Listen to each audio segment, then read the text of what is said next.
시청자 여러분 안녕하십니까? 지난 한 주는 먹통이 되어버린 정부 민원 처리 행정망으로 시끄러웠습니다. 아직도 원인은 말끔하게 밝혀지지 않았습니다. 근본적인 점검이 있어야 할 것 같습니다. 이번 주 뉴스 비하인드에서는 대구시의 대형마트 의무 휴업, 보도자료 관련 논란과 대구시의 정부 공개 행정 관련 소식을 살펴보겠습니다.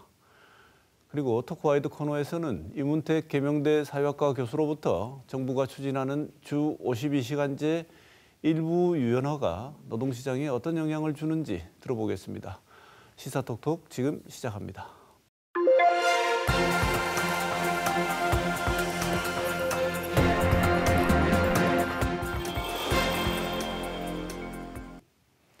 뉴스 비하인드, 오늘은 뉴스민 이상훈 기자와 함께합니다. 어서 오십시오. 안녕하십니까. 대구 MBC 이태우 기자 나와 있습니다. 어서 오십시오. 안녕하십니까. 뉴스 비하인드, 오늘은 대구시의 정보 공개 행정이 자꾸 뒷걸음질을 치고 있다는 이야기에 대해서 살펴볼 텐데요.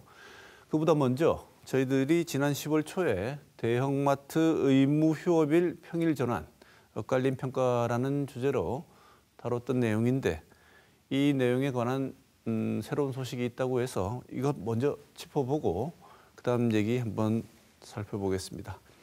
이태우 기자. 네. 이건 우리가 다뤘던 내용이죠. 대구시가 일요일에 쉬던 대형마트를 월요일에 쉴 수 있도록 의무 휴업일을 바꾼 이후에 대구시에 따르면 시민과 그다음에 소상공인 모두 만족한다, 이런 보도 자료를 냈습니다. 그런데 이 보도 자료에 대해서 시민단체가 가짜 뉴스다라고 이야기를 하고 있다는데, 이게 어떻게 된 얘기죠? 그렇습니다. 보도자료는 9월 19일에 나왔습니다. 그 대형마트가 의무 휴업일을 일요일에서 평일로 바꾼 것은 대구가 유일합니다. 이게 상인과 시민 모두에게 만족을 줬다는 내용을 보도자료에 담았는데요. 이런 이야기를 하려면 근거가 있어야 하지 않겠습니까? 그 근거는 조춘환 경기과학기술대 교수에게 맡긴 용역이었습니다. 당시 안중권 대구시 경제국장의 이야기를 먼저 들어보시죠. 의무 휴업일 규제 완화가 지역 상권 및 지역 경제 활성화에 긍정적 효과가 있음을 실제 데이터로 확인할 수 있었습니다. 또한 우리 시내 전통시장의 매출액을 분석한 결과 대부분의 전통시장이 전년보다 매출액이 증가하였고, 이사주 1월요일 매출액 증가율은 34.7%로 전체 기간 증가율 32.3%보다 2.4% 정도 높게 나타나서 코로나19로 인한 기저효과를 감안한다 하더라도 의무 휴업일 평일 전환이 전통시장 매출에도 긍정적인 영향을 주었음을 확인하였습니다. 자, 그러자 소상공인연합회는 보도자료를 내고서 소상공인들의 소외감을 더 가중시키는 보도자료였다라고 주장을 합니다. 왜냐하면 소상공인들은 더 어려워졌는데 대구시가 무슨 근거로 그런 이야기를 하느냐는 겁니다. 소상공인들은 한국은행에서 나온 자료 등을 들면서 오히려 매출이 줄어들었음을 강조했습니다. 그런데 대구시가 그때 낸 보도자료를 보면 시민의 87.5%가 의무 휴업일을 바꾸길 잘했다고 평가했다, 이렇게 이야기를 했는데요. 그런데 알고 보니까 그게 아니었던 겁니다. 매일신문은 지난 16일 기사에서 대구시가 보도자료를 왜곡해서 발표했다고 그렇게 주장했습니다. 관련 기사를 보면 조춘환 교수팀이 발표한 자료는 만족도가 좋다는 시민이 60.2%, 이도저도 아니다가 27.33%였습니다. 그런데 대구시가 보도자료를 낼 때는 이도저도 아니다 27.3%를 만족한다에 보태 발표했다는 겁니다. 이렇게 되면 대구시가 의무 휴업일을 잘 바꿨다는 답변이 원래 조춘환 교수의 자료는 60.2%인데 대구시는 87.5%가 되는 거죠. 이도 저도 아니다라는 답변이 어떻게 해서 좋다라는 말로 바뀌었겠습니까?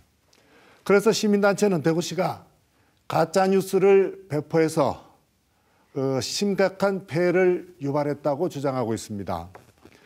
그래서 시민들에게 사과하고 이 내용을 그대로 받아 쓴 언론에게도 사과하라. 그리고 여기에 맞는 조치를 하라고 주장하고 있습니다. 시민단체는 홍준표 대구시장이 기회가 닿을 때마다 가짜뉴스를 뿌리 뽑아야 한다. 또 단호하게 대처해야 한다고 주장하면서도 대구시가 스스로 가짜뉴스를 만들어 보도자료를 뿌려서 심각한 폐해를 유발하고 있다고 평가했습니다. 네. 자, 지금부터는 오늘 이 시간 핵심적인 내용으로 다루려고 했던 주제, 대구시가 중앙행정심판위원회가 위법하고 부당하다고 했는데도 특정 문서는 계속 공개를 하지 않고 있다는 것에 대한 내용입니다. 이상훈 기자. 네. 문제의 그 문서 이름이 2023년 직원 동호회 지원 계획이라는 것인데 이건 어떤 문서입니까? 네, 올해 2월 8일에 만들어진 문서인데요. 해마다 비슷한 이름의 문서를 대구시가 만들어 오고 있습니다. 그런데 이전에 만들었던 자료들은 별도의 정보 공개 절차 없이도 누구나 볼 수 있도록 했었는데요. 올해만 유독 비공개 자료로 분류를 했고 정보 공개 청구에도 비공개 결정을 했습니다. 그래서 저희가 중앙행정심판위원회에 행정심판을 청구를 했는데 행정심판위원회에서도 정보 비공개 결정은 위법하고 부당하다라고 결정을 했지만 대구시는 결정 이후 한 달째 그리고 결정문을 받은 지 보름을 넘긴 지금까지도 공개 의무를 이행하지 않고 있는 상황입니다. 네, 대구시가 이렇게도 이 문서를 비공개하겠다고 주장한 이유가 뭔지 하도 비공개하겠다고 주장하니까 오히려 더 궁금해지는데요. 내용이 뭐지요? 네, 저희가 해당 문서의 공개를 요구하는 이유는 이 문서가 홍준표 시장 취임 이후에 처음 열린 대구시 공무원 골프 대회에 대한 대구시 예산 지원 근거를 담고 있기 때문입니다. 처음 대구에서 공무원 골프 대회가 열린 시점인 지난 5월로 거슬러 올라가 보면 논란이 참 많긴 많았는데요. 특히 논란이 된 건 대구시의 예산 지원 부분이었습니다. 대구시는 약 1,200만 원을 시상금과 심판비 명목으로 사용했다고 언론에 알렸는데 이 사용 근거가 뭐냐는 겁니다.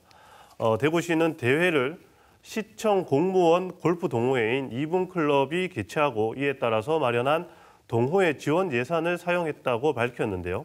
특히 홍 시장은 대회를 앞둔 2주 정도 앞둔 4월 26일에 본인의 SNS를 통해서 지원하는 예산 1,300만 원도 애초에는 내 개인 돈으로 하려고 했는데 선거법 위반이라고 해서 공무원 동호인 클럽 지원 예산 중에서 선관위 자문을 받아 집행하는 것이라고 밝히기도 했는데요. 본인의 선거법 위반 문제를 해소하기 위해서 동호회에 지원하기 위해 마련한 예산을 사용한 것이라는 설명입니다.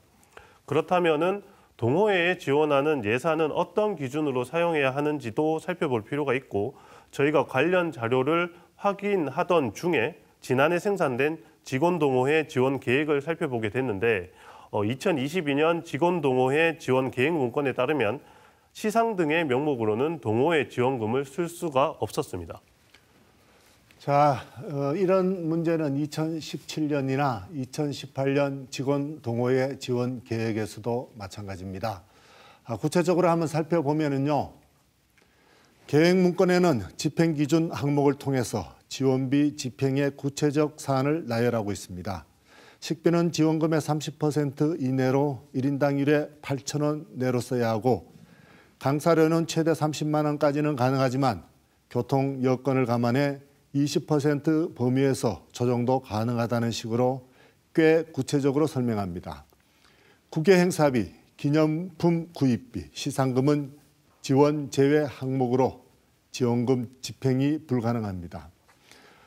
직원 동호회 지원 예산을 민간단체에 지원하는 보조금에 준해 집행하도록 그렇게 규정한 것입니다. 2022년 문건을 보면 지원금을 지원 취지에 맞도록 지원하도록 하고 또 민간단체 보조금을 줄 때 그 보는 기준에 맞춰서 지원하라 이렇게 되어 있습니다. 그러면 민간단체에 지원하는 기준이 무엇이냐 이걸 살펴보면은요. 정부는 민간단체에 지급하는 보조금의 경우에는 자본적 경비, 일반 운영비 그리고 현금성 지출 경비는 사용하지 못하도록 그렇게 규정해 놓고 있습니다. 그런데 시상금 등은 이 현금성 지출 경비에 해당해서 사용할 수 없었던 것이죠. 이뿐만 아니라 대구시는 심판비를 과도하게 사용했다는 의혹도 같이 받고 있습니다. 대구시는 그 골프 대회 경비로 모두 1,200만 원 정도를 썼다고 하는데 이 가운데 심판비도 약 500만 원 정도 포함되어 있습니다. 골프 대회 당일날 대구시 골프협회에서 그 심판 5명이 나갔는데 그러면 1인당 100만 원씩 들었다는 계산이 나오죠. 그런데 규정을 보면 심판비는 한 사람에 7만 원까지입니다. 그러면 대구시는 이 규정보다 무려 14배를 더 썼다는 이야기가 됩니다. 네. 지금까지 많은 내용들을 정리해 봤는데요.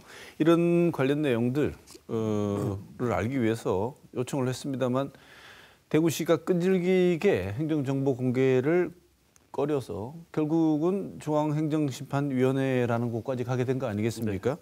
그러면 이 행심위 어떤 근거를 들면서 공개하라고 결정했습니까?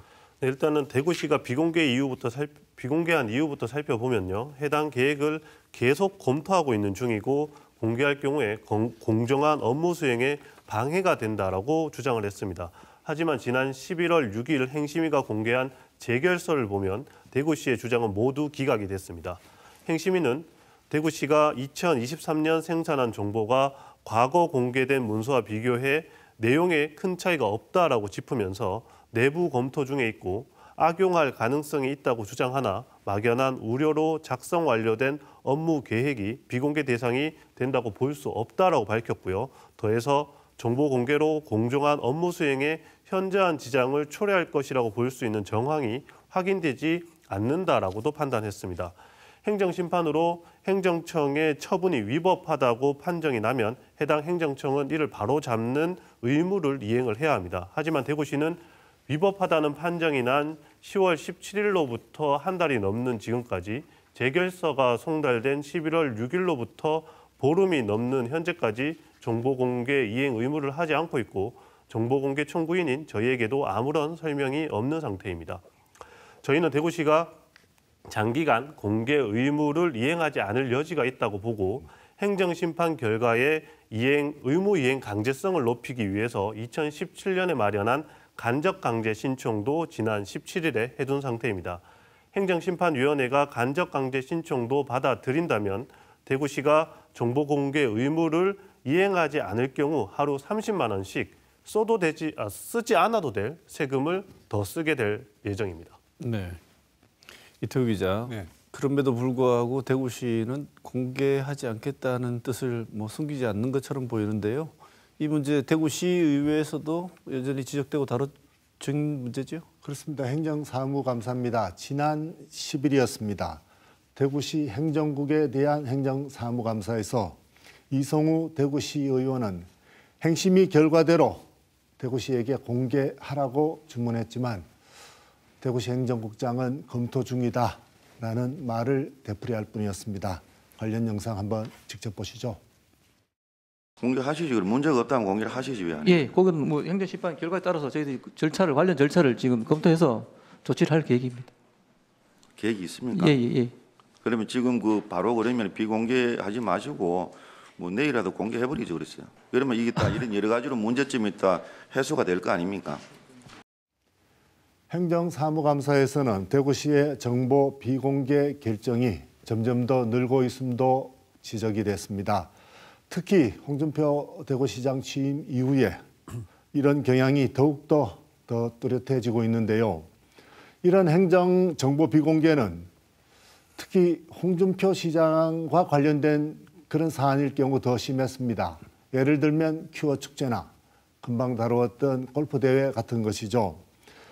홍 시장이 관련된 그런 비공개에 대해서 대구시는 비공개 사유를 대는데 주로 사생활이다, 또 재판 중이다, 공정한 업무 수행과 관련된다, 이런 이유를 대면서 정보를 공개할 수 없다라고 주장하고 있습니다. 네, 이상훈 기자. 홍준표 대구시장 취임 이후에 정보공개 청구 비공개 결정이 된 게 얼마나 많이 들어왔습니까? 네, 올해 9월까지 대구시 정보공개 청구 처리 현황을 보면은 129건을 비공개 결정을 했습니다. 지난 2021년과 2022년 한 해 동안 비공개한 건이 각각 84건, 86건이었는데요. 큰 폭의 증가로 볼 수밖에 없을 것 같습니다.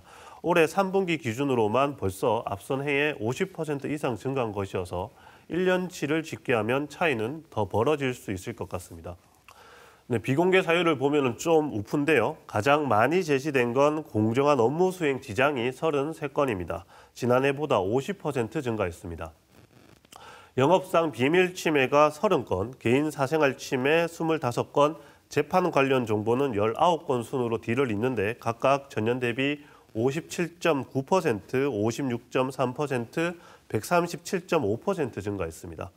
이 밖에도 지난 2년 동안 한 건에 그쳤던 국익 침해를 이유로 한 비공개도 10건으로 늘어난 반면에 법률상 비밀 자료에 해당해 비공개한 사례는 2021년 9건, 2022년 14건에서 올해는 5건으로 급감했습니다.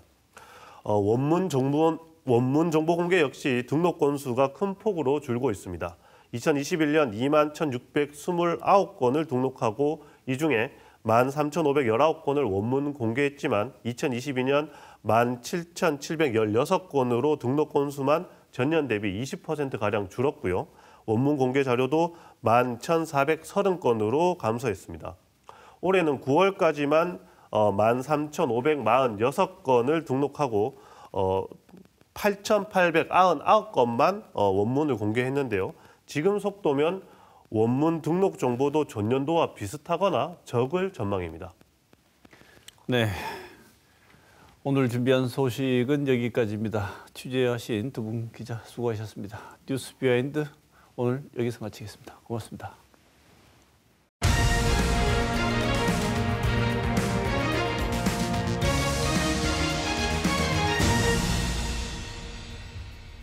최근 정부가 주 52시간제 노동시간의 유연화를 하겠다고 이야기하고 있습니다.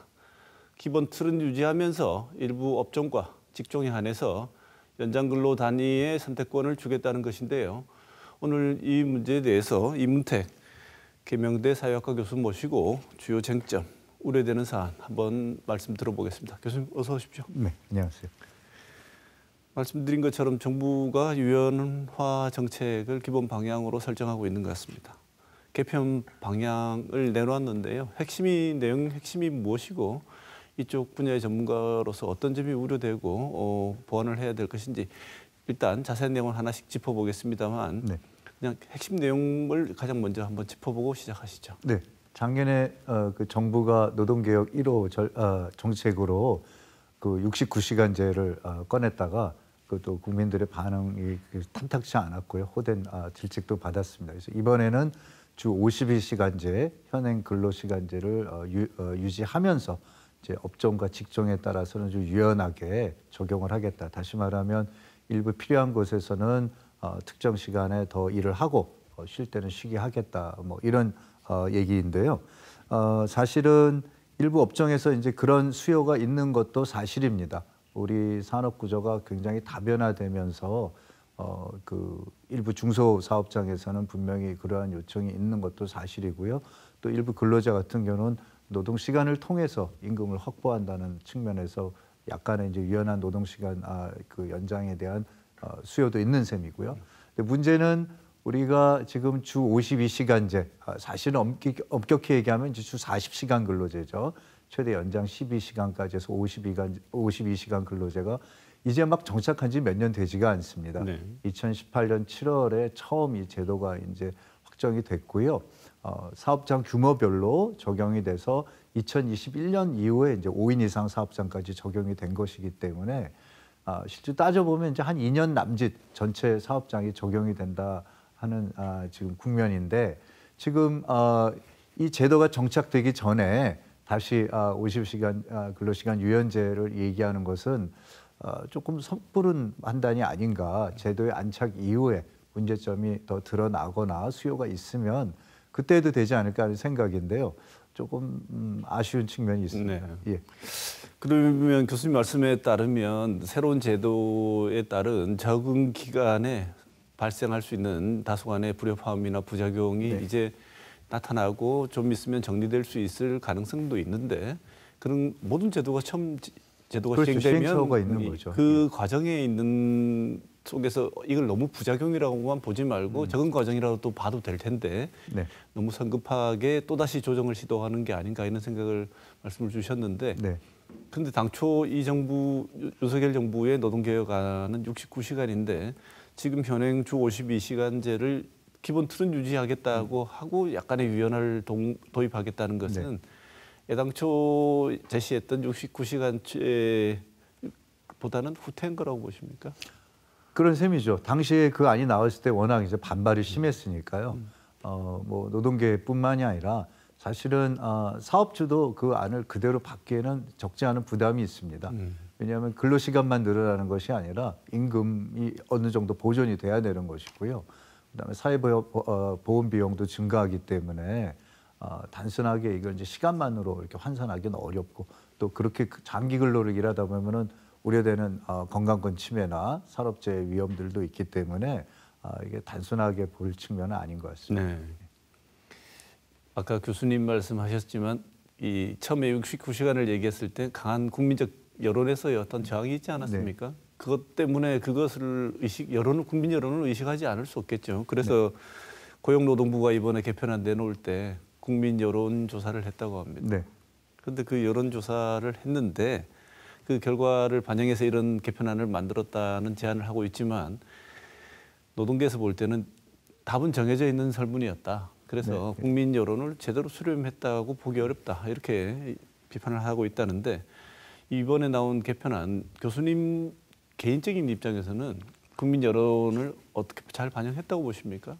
실제로 답이 정해져 있다고 해도 뭐 그런 하나의 주장이지만 노동부가 이번에 내놓은 설문조사 결과가 그렇게 정부 입장을 분명하게 이렇게 근거지어 주는 것은 아닌 것 같습니다. 저도 이제 자료를 찾아보니까 근로자 3,839명 조사 대상자가요. 그리고 사업주가 976명, 그리고 국민 1,215명을 대상으로 조사를 했다고 하는데요. 이때 국민이 누군지를 정확하게 잘 모르겠습니다. 어쨌든 근로자와 사업주도 국민일 텐데 만약에 소위 여기서 말하는 국민이 노동시장에 참여하지 않는 사람들이라면 그렇게 바람직한 조사 대상자라고 보기는 좀 어려운 것 같습니다. 당사자가 아니면 노동시간에 대한 섣부른 판단을 하기가 좀 쉽거든요. 아무튼 조사 결과를 보면 근로자가 41.4%, 그리고 사업주 38.2%, 그리고 국민이 46.4%가 현행 52시간제에 이제 동의를 하고 있거든요. 그래서 그러면 이제 유연 그 시간을 좀 늘리는 거에서 찬성하는 사람은 근로자가 43%, 한 2% 늘었고 사업주 47%, 한 9% 정도 더 많이 나왔습니다. 국민은 한 54.4%, 대략 한 그 7% 정도 늘어났고, 그러니까 압도적인 지지라고 보기는 어려운 거죠. 그러니까 일정한 수요는 분명히 있다라는 것 정도는 확인이 됐지만 이것이 지금 우리 사회에서 특히 우리 사회가 많이 변화되고 요즘 뭐 워라밸이나 이런 것들 통해서 일과 여가의 어떤 그 균형들을 우리가 찾고 싶어하는 삶의 질의 내용들에도 관심이 많은데 단순히 근로 연장에 대한 그 수요가 일방적으로 있다. 이렇게 보기는 좀 어려운 것 같습니다. 네.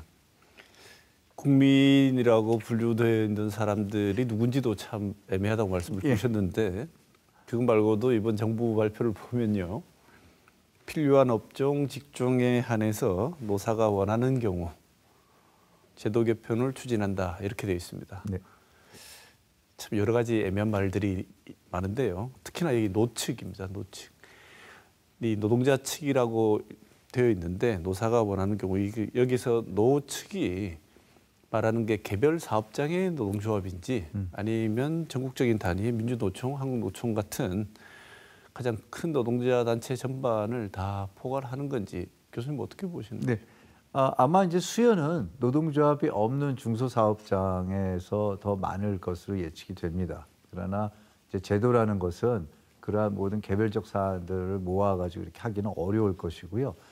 어쨌든 이제 의견 수렴은 그 제도화된 단위 안에서 하는 것이 바람직하기 때문에 결과적으로 이제 노동자 단체, 노동조합과의 대화를 무시하지는 없을 텐데요. 이제 한국노총, 민주노총, 양재노총 다 사실 얼마 전까지 이 노동시간 연장 대해서는 굉장히 부정적인 반대하는 의견을 보였고요. 최근에 한국노총은 노사정위원회에서 이제 논의해 볼 수 있다라는 어떤 입장의 방향이 이제 있었습니다. 그렇지만 그 논의도 사실은 그렇게 간단하지는 않을 것 같습니다. 이미 경사논의 틀 안에서 그런 논의가 있었기 때문에 있어 왔고 또 그것이 현실화되는데 오랜 어려움이 있었거든요. 그래서 제가 보기 이제 시작이다. 그리고 그런 의견 수렴을 하고 제도화 될 때까지는 적지 않은 진통과 시간이 필요하다. 될지 안 될지 더더욱이나 이제 좀 열린 상황이고요. 네. 지금까지 이 노동 문제와 관련된 이런 어떤 갈등들, 이 이야기들 속에서 짐작을 해보시자면 이번 유연화 정책 개편안이 시행된다면 어떤 업종 혹은 어떤 직종이 이런 구체적인 유연화에 직접적인 어떤 대상, 범위에 포함될 거라고 보십니까? 일단 그 고용노동부 설문조사에 의하면 업종에서는 제조, 그리고 직종에서는 이제 건설과 관련된 부분들이 나왔습니다. 직종 관련 둘 다 이제 두 개의 업종, 그리고 직종에서는 설비, 장치, 기계 이쪽에서 나왔는데요. 아마도 뭐 일정하게 예측되는 부분들이 있는 게 중소사업장일 경우들이 많고요. 이런 경우는 그 경기의 부침에 따라서 갑자기 이제 노동 수요가 좀 있을 경우가 있거든요. 건설은 특히나 또 이게 1년 내내 동일하게 일을 할 수가 없는 상황이기 때문에 수요가 있는 곳에 일을 하고 또 계절 변수도 있습니다. 그렇기 때문에 노동자 측면에서도 일정한 수요가 있는 건 사실입니다. 그런데 문제는 이런 제도가 한번 확립이 되면 특정 업종과 직종에만 제한되지는 않을 것이라는 거죠. 모든 제도가 한번 물꼬를 트게 되면 전반적인 업종과 다른 업종과 직종에도 이제 확산될 가능성이 많고요. 지금 현행 제도 안에서도 52시간제에 대한 예외를 적용하는 특례업종이 있거든요. 그래서 육상, 그다음에 해상, 항공, 운수업, 그리고 운수업과 관련된 여러 가지 이제 서비스업, 또 보건업 이런 곳들이 있는데 여기는 이미 지금 굉장히 과다한 노동에 시달리고 있는데 이것이 이런 제도가 이제 도입이 되면 더 많은 그 근로 시간들이 요구될 가능성이 많습니다. 네. 우리 지역 노동 환경에도 어떤 영향이 뭐 전국적으로 존재할 영향력이 우리에게는 피해갈 리도 없고요. 우리 지역에는 어떤 영향이 있을 거라고 보십니까? 예, 지금 이제 대구 같은 경우는 아시다시피 노동조합이 있어서 노동자가 자기의 권리와 뭐 건강권들 보호할 수 있는 그런 대기업들이 많지 않습니다. 되게 중소사업들이 많고요. 그래서 아마 이런 노동시간 유연제에 대한 수요는 일정하게 분명히 있을 거라고 봅니다. 이해는 되고요. 그런데 다른 측면에서 보면 지금 대구가 과거와는 비교해 볼 때 너무나 혹독하게 지금 경제적으로 이렇게 대비되는 그런 상황에 지금 처해져 있지 않습니까? 최근에 조사를 보니까 전국 100대 기업에 대구가 지금 하나도 들어가 있지가 않거든요. 이런 상황에서 만약에 더 노동시간 유연제 그리고 이제 그와 연관되는 임금 하락, 실질 임금 하락이겠죠. 이런 것들이 동반된다면 지금 이제 최근 몇 년 동안 대구가 또 청년 유출 문제로 굉장히 심각하지 않았습니까? 그 지역의 인재들이 자꾸 지역을 떠나게 된다는 거죠. 그러면 결과적으로 이제 악순환이 되는 거죠. 좋은 일자리가 생기지 않고 나쁜 일자리가 생기게 되면 결국 사업주들도 선택은 자동화나 혹은 외국인, 저임금 외국인 인력에 이제 의존할 수밖에 없는데요.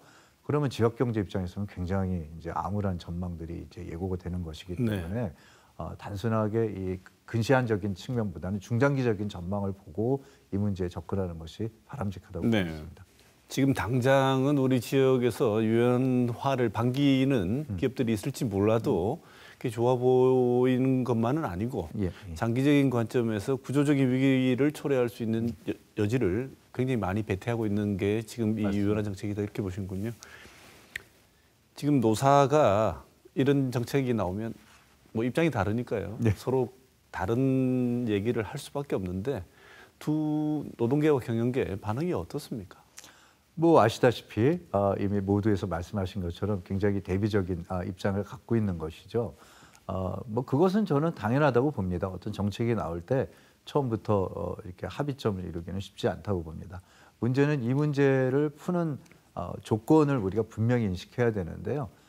우리 경제가 과거 한 40년 전처럼 노동 시간을 마냥 늘려가지고 생산성을 확보하는 그런 그 상황이 아니거든요. 이미 세계 경제 10대 강국 안에 들어갈 위치에 있다면 생산성이 높아져야 되는 거죠. 사실은 이제 시간당 단위 생산성이 높아져야 되는데 그러기 위해서는 노동자의 직무 훈련, 숙련 능력들이 이제 더 좋아져야 되는 것들이고요.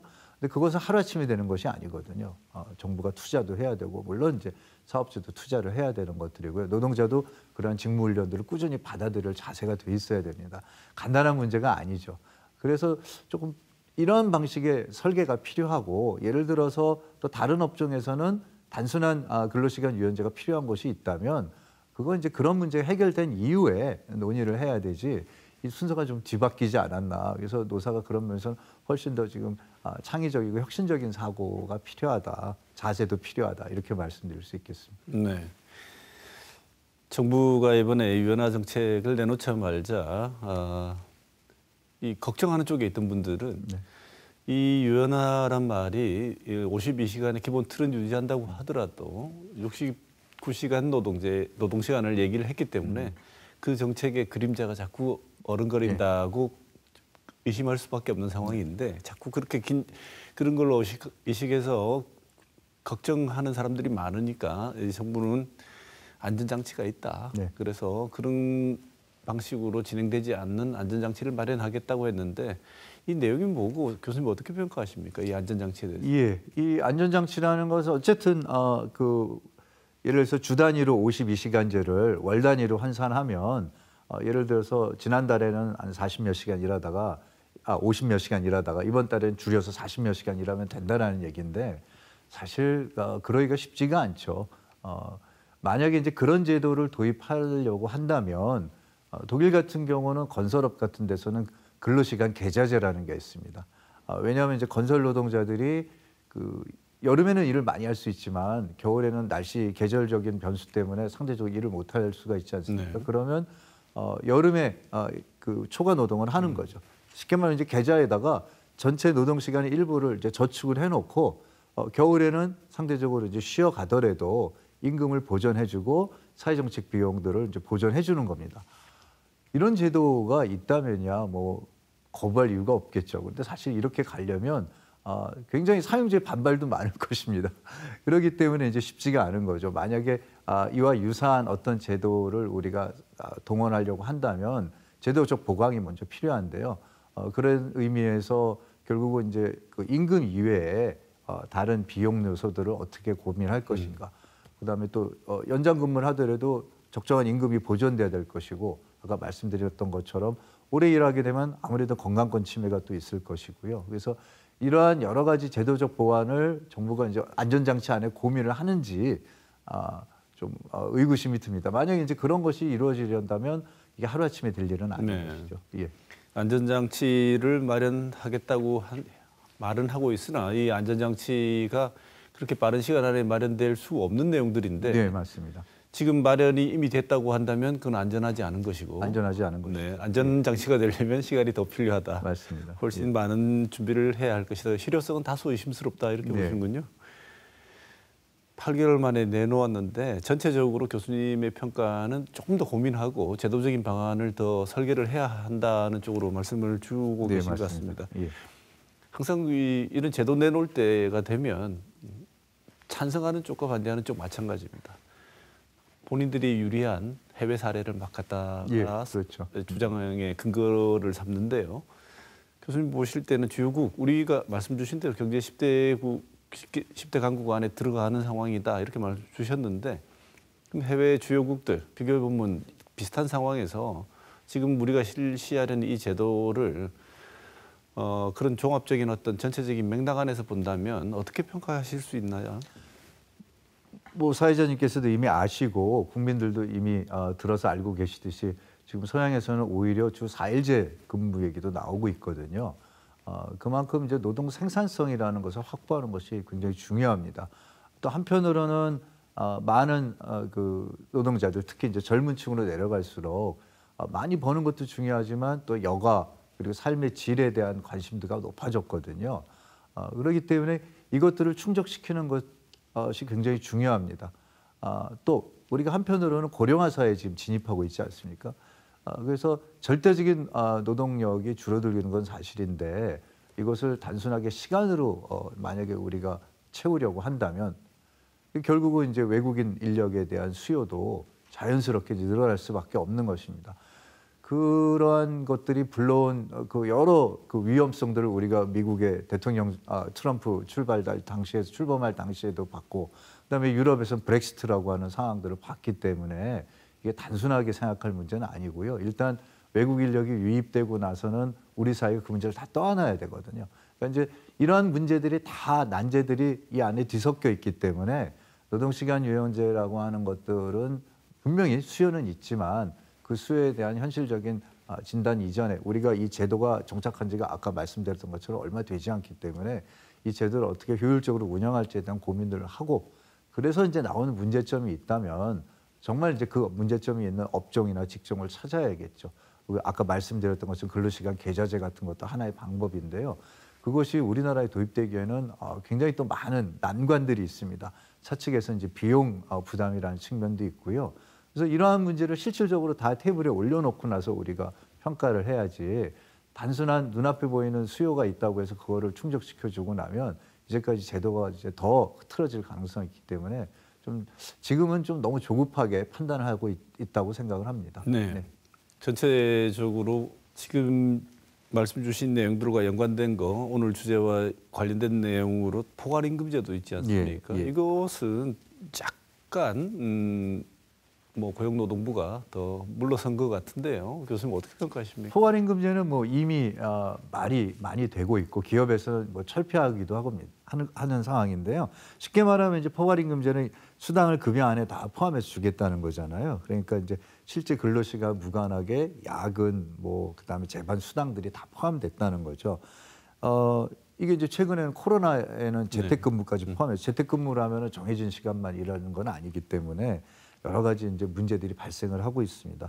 물론 이제 고용노동부에서는 뭐 좀 부정적인 입장을 아직까지 보이고 있는데요.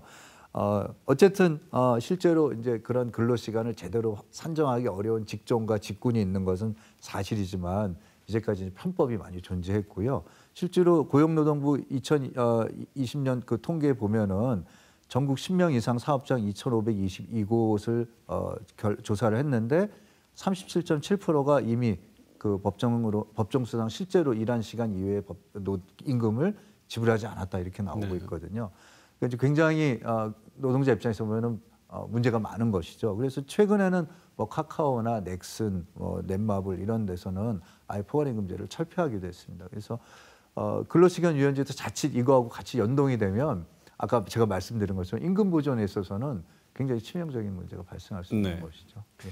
이런 입장들을 포함해서 지금 여러 가지 말씀 주신 내용들을 보면 논의할 게 하나 둘이 아니고요. 맞습니다. 예. 정부도 테이블에 앉아야 할 것이고 노동계도 와야 될 것이고 전문가들 다 머리를 맞대도 지금 풀기가 만만치 않은 난제인데 지금 정부와 노동계가 사이가 안 좋아서 노조 대표적인 노조 두 노조가 나가 있었던 상황인데 한국노총이 경제사회 노동위원회 흔히 경사노위라고 부르는 이 협의 테이블에 그나마 다행입니다. 복귀하겠다고 선언을 한 것 같습니다. 복귀는 하는데요.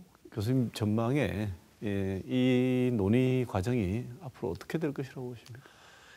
어렵습니다. 정치라는 것이 흔히들 말하시는 것처럼 이제 생물이기 때문에 우리가 정확하게 예측하기는 어려우나 일단 복귀를 했다고 하는 것은 그 최소 수준에서 합의를 할 의향이 있다라고도 비춰집니다. 이제 뭐 민주노총은 그렇지 않은 입장을 가지고 있지만요. 반면에 또 지금 국회에 노란봉투법이 좀 상정돼 있지 않습니까? 뭐 예상컨대는 대통령께서 거부권을 행사할 거다라고 하지만 사실 노란봉투법은 또 노조의 어떤 운명과 사활이 걸린 문제이기 때문에 제가 보기에는 여기에 대한 어떤 그 최소한의 그 협의가 좀 주어지지 않는다면 뭐 주고받아야겠죠. 어떤 측면에서는 제가 보기에는 노사정위원회 들어가서 항노총이 실주를 얻을 수 있는 것들이 있을 것인가에 대한 좀 우려도 있습니다. 자칫 잘못하면 또 조직 자체에 대한 부담도 있을 것이고요. 그래서 지금 전망으로서는 노란봉투법과 이 노동시간위원제는 조금 연동이 돼 있지 않나. 거기서 뭐 하여튼 정부와 그 항노총 사이에 어떤 딜이 있을지는 좀 두고 봐야 될 것 같습니다. 네.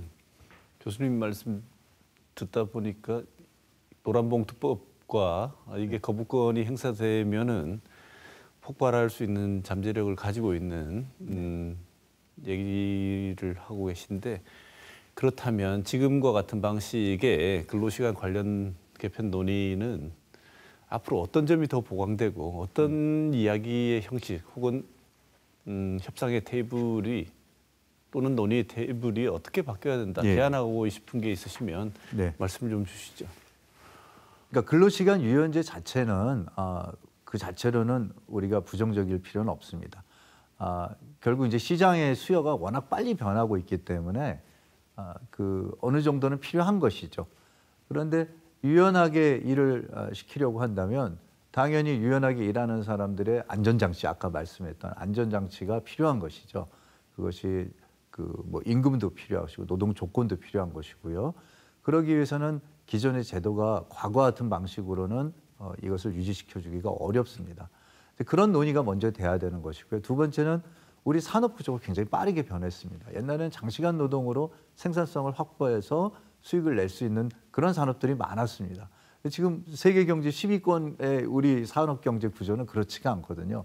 굉장히 유연하고 또 단위 생산 시간에 그 노동 생산성이 높아져야 되는 시기이기 때문에 이런 산업 전망들을 우리가 하면서 같이 가야 된다는 것입니다. 물론 앞서 말씀드렸던 것처럼 일부 업종이나 그 산업에서는 노동 시간에 어떤 그 단순한 그 유연화가 필요한 것도 있습니다. 그런 부분들은 사실 우리가 좀 고민을 해봐야 되는 것들이죠. 예를 들어서 우리 같은 경우는 지금 자영업자비 굉장히 높잖아요. 자영업을 하시는 분들에 대한 어떤 그 부정적인 의미를 지금 부여하는 것이 아니라 지나치게 높습니다.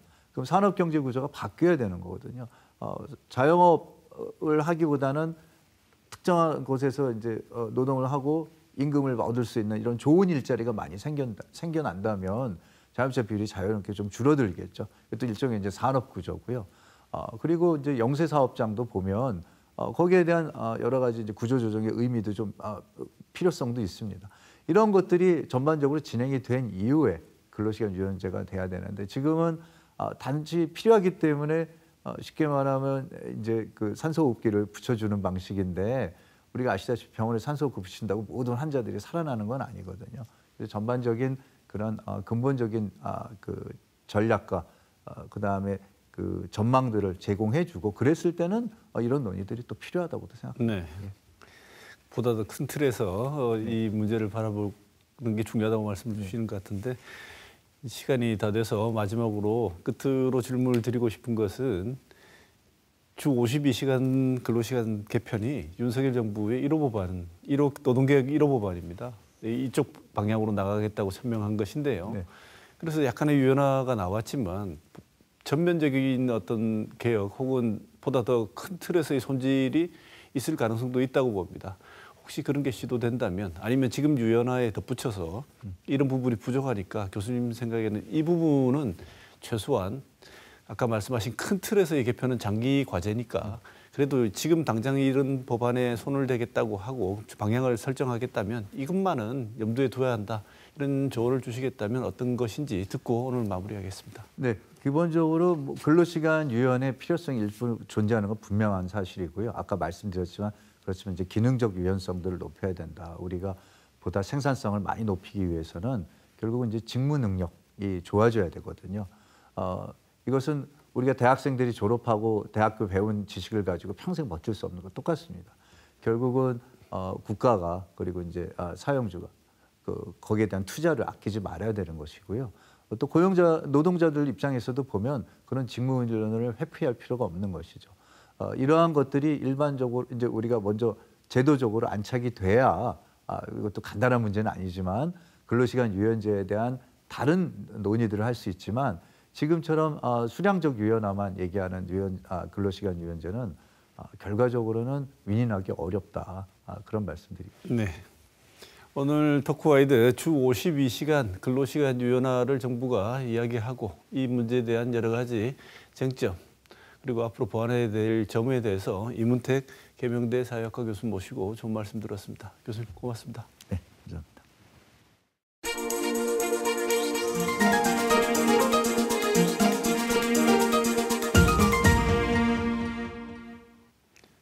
지난주 금요일 정부 행정 정산망에 문제가 생기면서 사람들이 큰 불편을 겪었습니다. 전산망이 먹통이 된 것입니다. 행안부는 지난 17일 먹통이 됐던 시스템의 문제가 모두 해결됐다고 자신했습니다만 이후로도 문제는 이어졌습니다. 그런데 이런 디지털 재난에 대처할 정부의 매뉴얼조차 없었다는 사실이 드러나면서 주무부처인 행정안전부에 대한 지적이 이어졌습니다. 이런 상황에서 긴장을 유지하겠다던 이상민 행안부 장관은 디지털 정부 협력을 위해 출국했습니다. 초유의 행정망 먹통 사태에 대해 여당인 국민의힘이 이전 정부의 과기부 정책과 중소 IT 업체 기술력을 걸고 넘어져 다시금 논란을 일으켰습니다. 엉뚱한 곳에 화살을 돌리는 것은 아닌지 그리고 상황 파악은 제대로 하고 있는지에 대한 비판이 이어졌습니다. 행안부의 관리 부실이 드러나고 있는데 정부와 여당은 카카오 먹통 사태 때와는 사뭇 다른 모습을 보여주고 있습니다. 먹통의 사전적인 정의는 물건이나 서비스 따위가 제대로 작동하지 않음을 말하는데 국어사전에서 이보다 먼저 등장하는 풀이는 사리에 밟지 못하면서 자기 생각만 고집스럽게 주장하는 답답한 사람을 놀림조로 이르는 말이라고 나와 있습니다. 이번 주 시사톡톡은 여기서 마치겠습니다.